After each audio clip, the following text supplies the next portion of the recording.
प्रगति foundation तरफ dengue और malaria सचेतनता शिविर केन्दुझर जिला घटगाँ ब्लॉक पिपिड़िया लक्ष्मीनारायण कॉलेज ठारे प्रगति फाउंडेशन तरफ डेंगू और मलेरिया रोगर निराकरण एवं रोगर कारण उपर एक सचेतनता कार्यक्रम अनुष्ठित होइछि। आईनगत अनुपालन एवं आयोग और ग्राहक कल्याण तरफ मिलित पदक्षेप नहीं।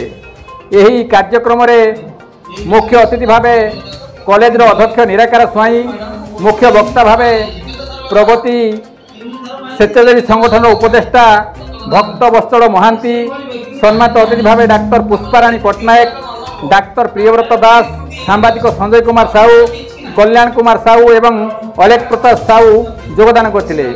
माँ तारिणी एवं प्रभु लक्ष्मीनारायण फोटोचित्र धूपदीप प्रज्वलन कराइला। कार्यक्रम में अतिथि परिचय प्रदान करथिले उपदेष्टा भक्त वत्सल महांती। कार्यक्रम को परिचालना करथिले प्रगति फाउंडेशन सभापति मनोज कुमार महांतो, संपादक रंजित कुमार महांतो। कार्यक्रम उद्देश्य और आभिमुख्य संपर्क में सूचना प्रदान करथिले। एथिरे मशा कामुड़े डेंगू और माई एनोफिलिस मशा कामुड़ा द्वारा मलेरिया होता है से संपर्क में रिफ्लेक्टर माध्यम छात्र छात्री मानक कहुला।